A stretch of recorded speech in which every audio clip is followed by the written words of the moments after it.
it reminded me of the quote that is often attributed to George Orwell that states, "People sleep peacefully in their beds at night only because rough men stand ready to do violence on their behalfs," which means you step up in order to protect people, and you do it in a way that other people often are never going to be required to.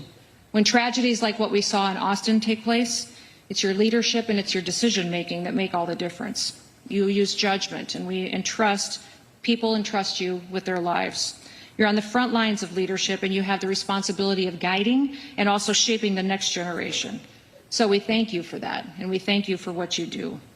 I know that I've met many of you in the room. I've had the chance to visit with you. I appreciate your wisdom and your advice as we continue to develop trainings and insight into how leadership can work together to make good decisions and to break down the silos between agencies so that we can work together more different, in better ways than we have in the past. And you know we're seeing challenges across the country from judges and courts that are working to stop some of our efforts, that are looking to take away some of the protections that you need in law to do your work. And then also we're seeing some challenges from sanctuary states and sanctuary cities. In fact, after I get done sharing a few more words, I want to hear your questions on ways that we can help you do your jobs. If you're in a situation where the laws may be a little different than it is in other states, or you may have unique challenges that perhaps we could work together on to find ways to help you bring criminals to justice and to protect your community from public safety threats. America is the greatest country in the world, and it's the greatest country in the world that has great cities and great communities. Regardless of where people live, we need to make sure that they have an opportunity to go to work every day safely and to send their kids to school safely every day. Sanctuary cities do give us a challenge because it makes it difficult at times for law enforcement to do their work. And we see that many times when a city cooperates with the federal government, cooperates with our federal officers, that it is safer. In fact, 7 of our top 10 safest countries in the nation are not sanctuary cities. They're cities where the local law enforcement partners with us. They partner with our federal agencies, with the FBI, DEA, ATF, CBP, ICE, and our operations. And we've also seen across the country where 5 of our 10 most crime-ridden cities do not cooperate with us, where those that are not cooperative with federal officers will see challenges on their streets.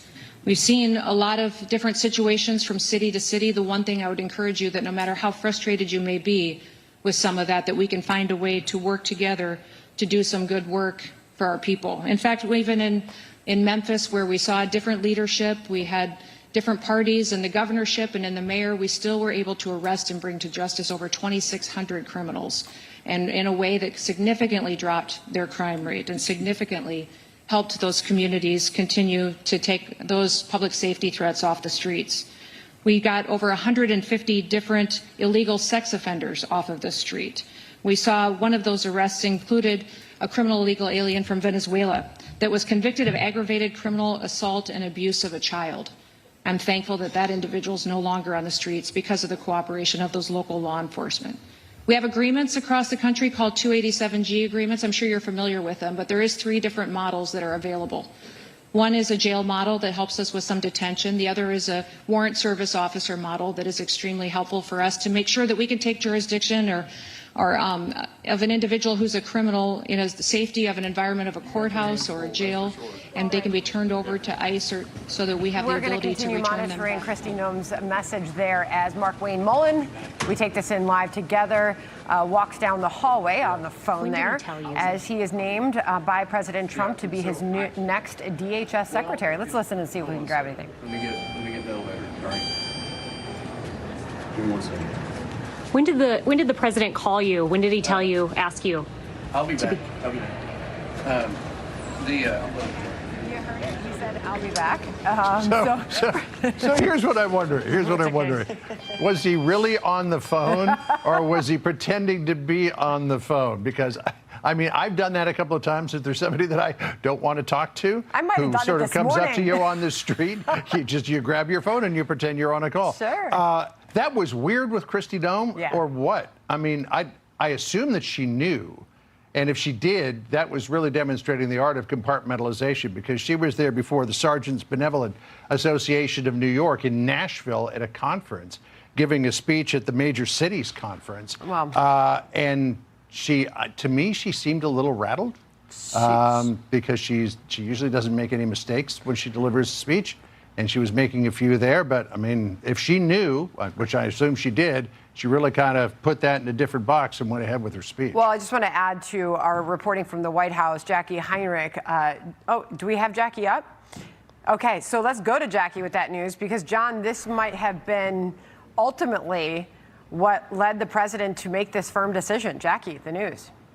Yeah, we're still getting bits and pieces, but can confirm that the president said that he was not aware of the ad campaign that Kristi Noem was questioned about on Capitol Hill this week. $200 million in spending that prominently featured her, sometimes on horseback.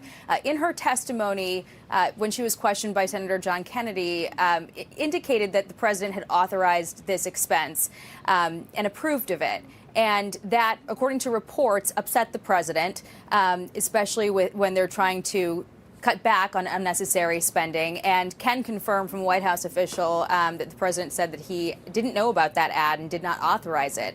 So a difference there between what Kristi Noem said, under questioning from lawmakers, and what transpired here. And that might have been the tipping point after weeks of the president facing questions about Noem's ability to carry out her duties as DHS secretary. Of course, her public statements that she made in the aftermath of the deaths of two people in Minnesota, and the sort of quick statements that cast those individuals in a light that perhaps at the moment they were made weren't cautious enough. The president got a lot of questions about that and whether those statements were responsible, and up until now had vehemently defended her and pointed to the successes at the southern border, the fact that there have been no illegal immigrants caught and released into the interior of the country, improvements on things like the murder rate and overdoses as data points to build her up. But it seems like his patience has run out, because this replacement will mean that Markwayne Mullin needs to be confirmed by the Senate. And it is a strange time in an administration to make a shakeup of this sort, where it's a cabinet member ahead of the midterms. This is certainly news that was not expected. And we've seen this president, sort of take arrows as other people within his administration have faced public criticism, certainly questions from Democrats and criticism from Democrats, but even from some members of their own party. And the president has, stood by them basically and not wanted to give an inch to those critics until now. So it seems like there may have just been enough reasons between what upset him, what Markwayne Mullin brought to the table, and perhaps also a need for this new role that she's going into. We don't yet know too much about it, and I'm still getting more information from officials on sort of the fullness of this decision. But that's what we know right now, that the news from this week, her testimony that the president knew about and approved this ad campaign that was, featured her quite prominently, he contested that testimony of hers. A very interesting reporting. Jackie Heinrich, live out of the White House. You're watching a shaky cam outside on Capitol Hill as we're told that Markwayne Mullin's vehicle is either waiting, departing, arriving.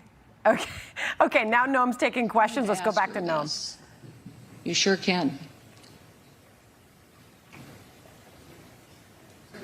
Yes, sir. Yes. Oh, thank you. Given our current state in Chicago, we understand that we have no harm about the law enforcement, but we're in charge of this time. I think the House went on a lot of big grants on my student posting. A lot of people, when you have to become tolerate, it kind of like, they've been for 30 years, they're not causing trouble like they used to be. Right.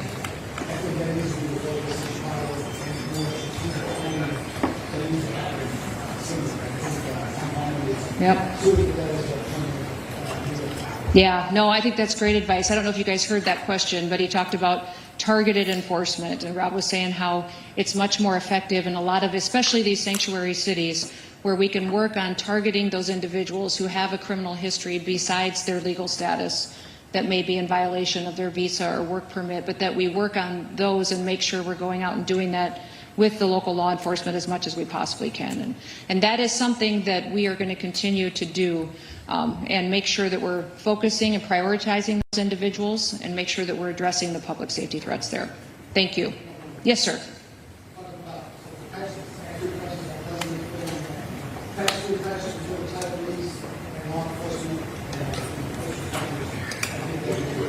Okay, let me visit with him about it. That'd be great. Well, we're talking about doing some other tax benefits for other, so that may be something we could wrap into that conversation. Great idea. Perfect. Yes, sir. Good afternoon, Madam Secretary. My name is Chris Callaghan. I'm the Vice President of San Francisco Police Officers Association. First of all, I just want to say thank you for recognizing major cities and all of our police unions here across the nation. It means a great deal for you to be here today, so thank you for that. My question, local officers have increasingly been on the front lines of Homeland Security, yet we are still funded and staffed like a city responsibility, not a national one. How will DHS ensure local agencies aren't carrying federal priorities on local budgets and with local staffing?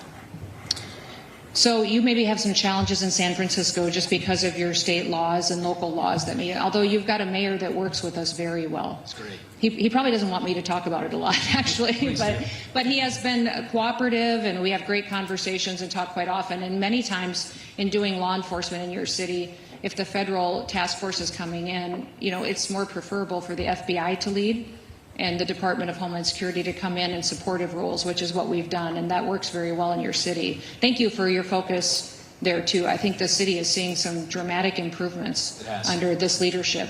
When you talk about funding, we have tied a lot of our funding that we have for enforcement this year and prioritized over $1.5 billion towards 287G agreements.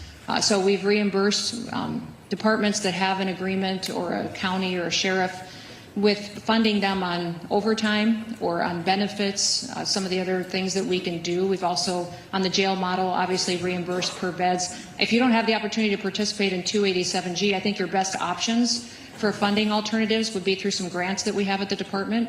We have specific grants towards terrorism grants that you can do, some security grants, and there's hazard mitigation grants that are in Homeland Security safety grants through FEMA that would be available. So maybe what I'll do is I will forward those grant opportunities to all of you so that you can share them with your departments and have that opportunity. We also have some grants specifically targeted towards special operations. So if you've got some special operations that fit into that category, we could get you some funding that way.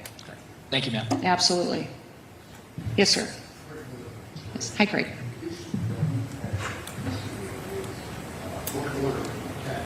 Yes.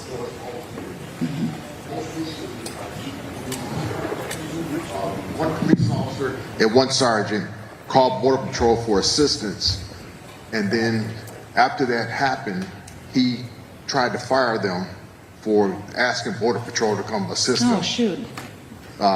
Most recently, they just suspended both officers for 30 days without pay. The Border Patrol? No, Detroit Oh, those police. officers in Detroit. Yeah, Detroit Okay. police. So the one incident was the female of the house called because the husband was trying to break into the house. When the officers got there, he had a bad passport and a bad Social Security card. So they called Border Patrol for assistance. They ended up taking him to jail because he had a warrant outside the city of Detroit. The second one was, it was a traffic stop. The fingerprint reader wasn't working, so they called for them to bring theirs over there, and the person had a warrant also. So both officers got suspended without pay for 30 days. So did the officers that did the arresting, was that the Detroit officers that did it, or did the Border Patrol? Border Patrol ended up arresting them because one had an out the city warrant, and the other one had other information that. Okay.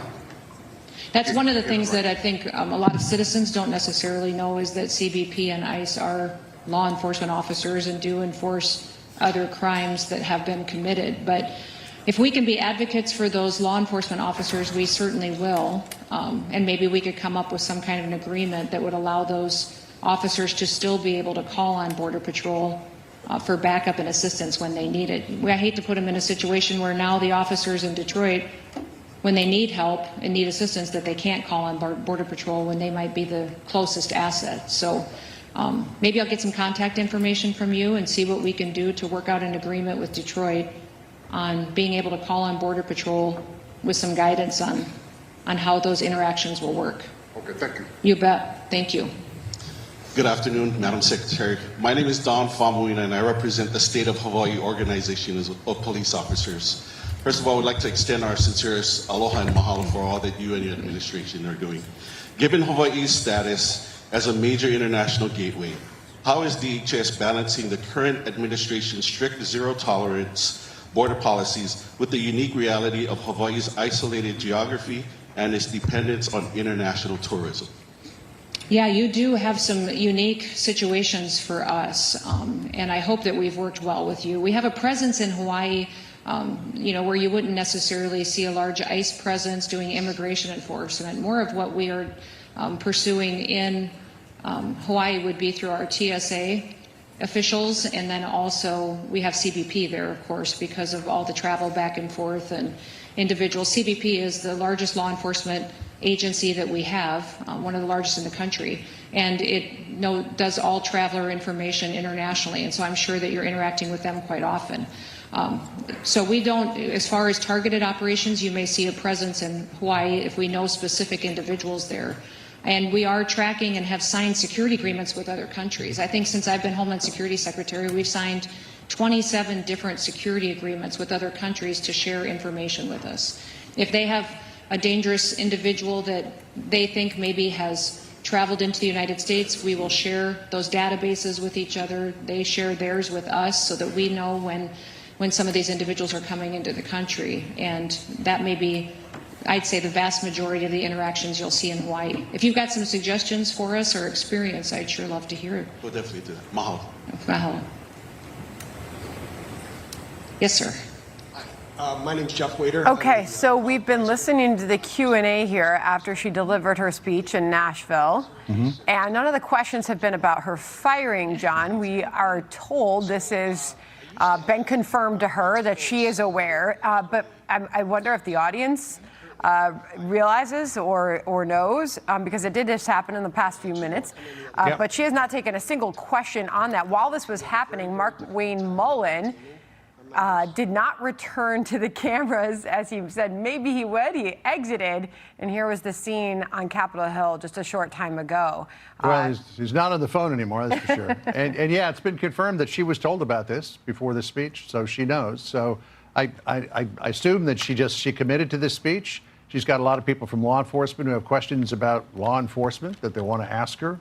It could be that either nobody in the room knows or they just want to ask her about law enforcement, not about the fact that she's being replaced at DHS.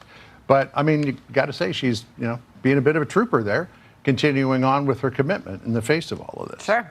All right.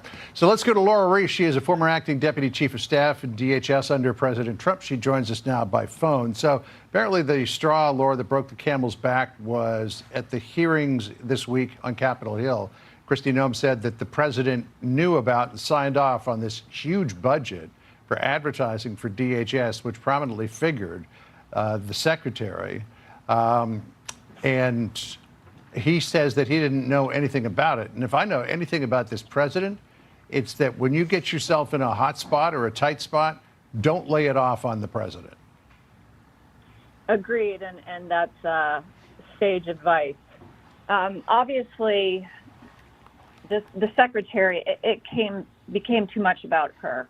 And President Trump knows as a good leader when it's time to change up the team, and that's what he's doing here, so that a new secretary can focus on carrying out the mission.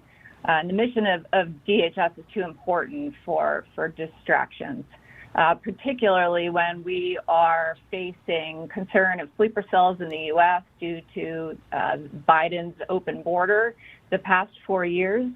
And so it's time for a phase 2 for DHS, a new leader who focuses on the mission and to continue to carry out President Trump's agenda, both in maintaining a very secure border, but also to carry out mass deportations. Laura, at what could be described as a critical moment for the country, for DHS, what does this transition, do you imagine, look like? Well, I believe I had heard that she is there, or this is effective at the end of the month. And so I'm sure there'll be a kind of a mini transition for focus on that department for potential incoming staff with a new secretary, as well as other political appointees who are already at DHS, as well as career staff there. But it is also very incumbent upon Congress now to fund DHS. It's just negligence on the part of the congressional Democrats that they haven't been funding this critical department, especially when we are facing potential sleeper cells again due to Biden's open borders.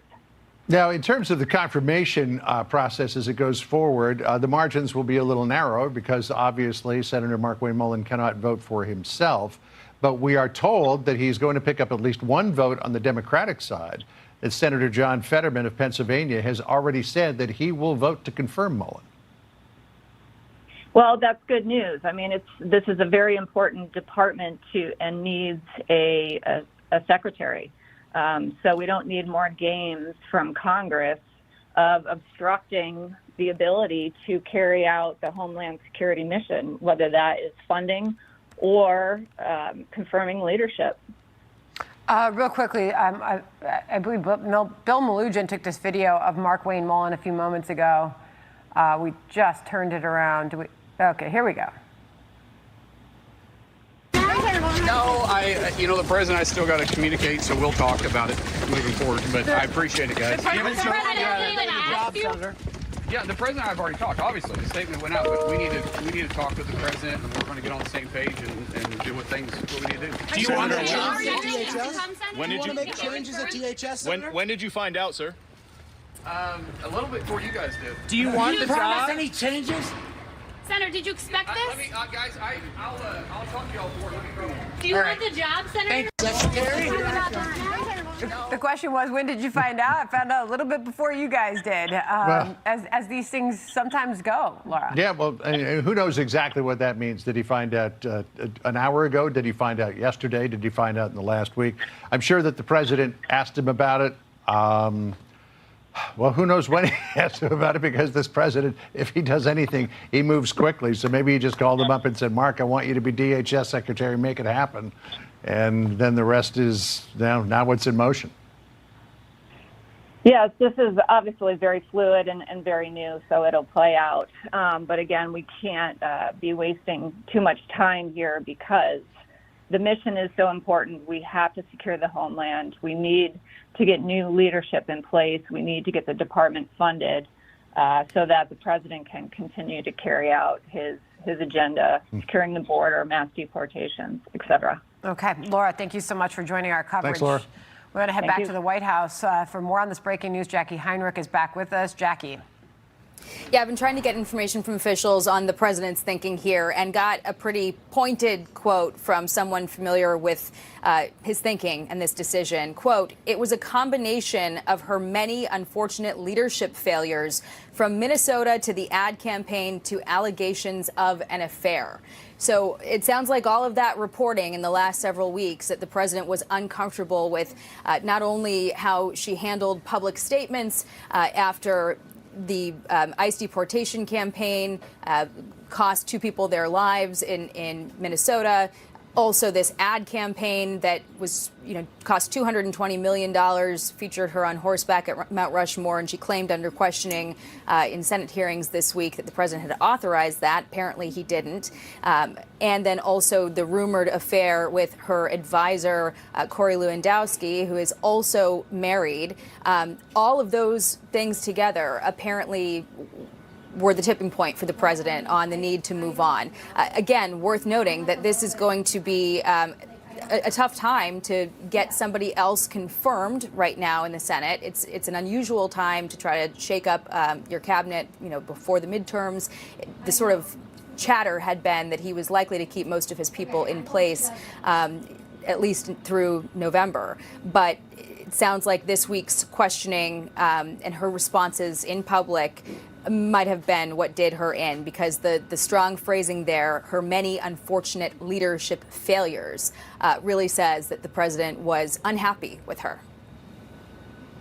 Senator Kennedy, I had to look up who it was, but I remember Senator Kennedy saying that he had spoken with the president after that happened on Capitol Hill. And Senator Kennedy said he wasn't happy. And that was just yesterday. So, Jackie, we'll get back to you with more breaking news in just a bit. John? All right, let's bring in Molly Hemingway, Fox News contributor, for more on all of this. Not totally surprising because this has been in the wind. You know, secrets are not things that are well kept here in Washington, D.C. But let me get you just to reflect on what Jackie Heinrich was talking about, that the reasons for taking her out of DHS and moving her over now to the special envoy to Shield of the Americas, which will be announced on Saturday, Mark Wayne Mullen coming in.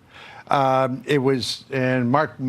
Wayne Mullen is driving away there without giving us much more other than he found about this very soon or just a short time ago. He said he found out just shortly before the press did.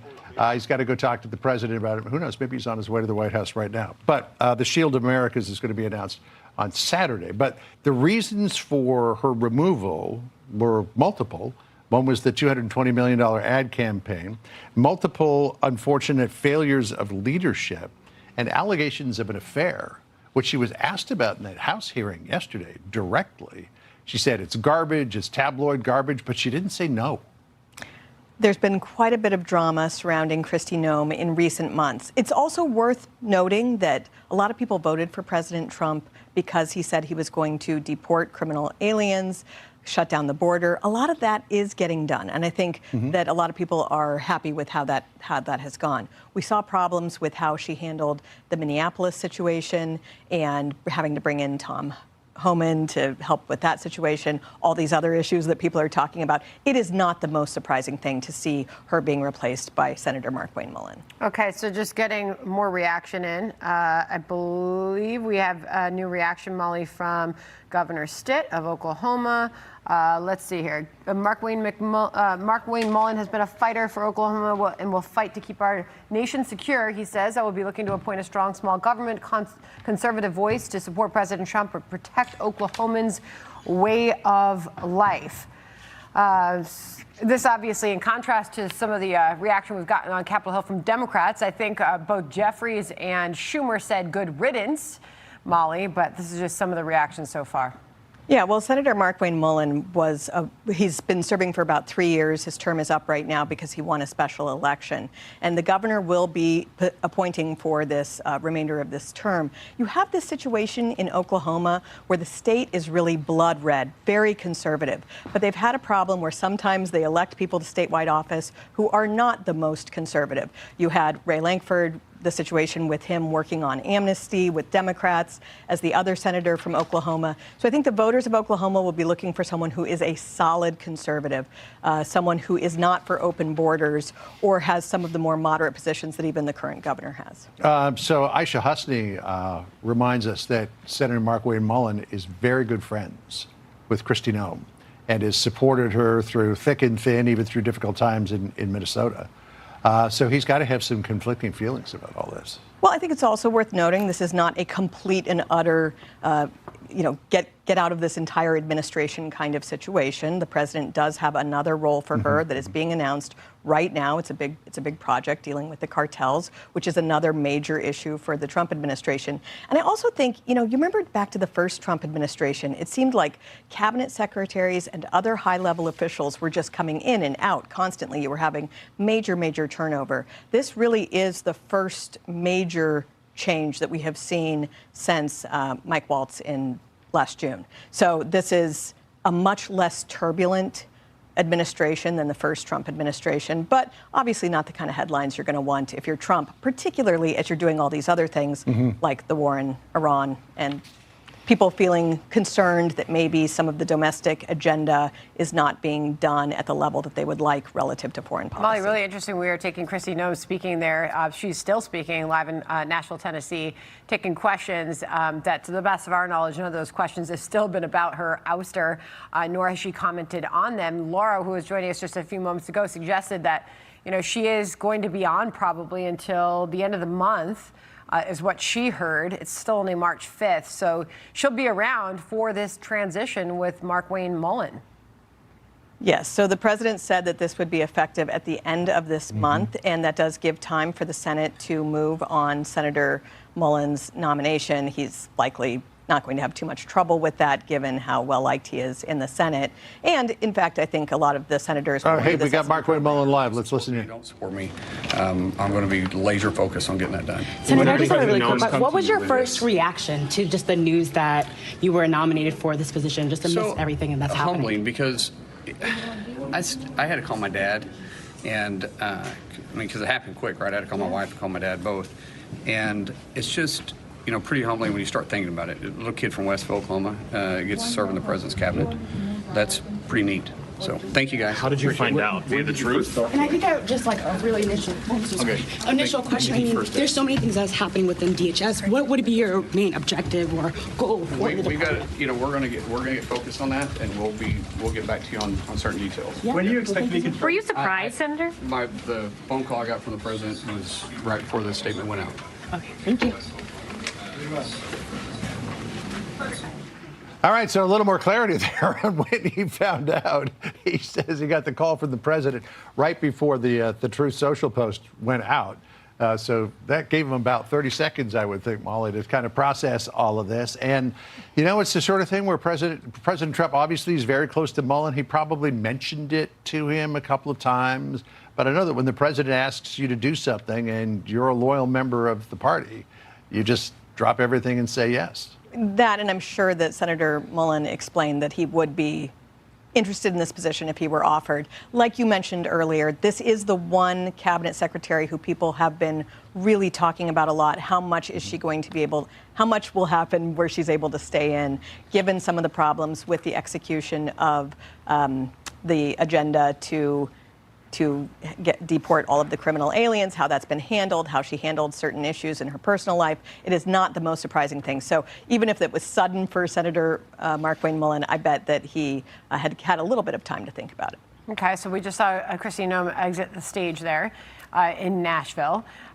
We just saw Mark Wayne Mullen enter his office, confirming, John, as you just mentioned, confirming that he got the call from the president moments before the statement went out to the American public. So we all learned of this together. But Molly, now it's get to work, because this is a crucial time. Mm-hmm.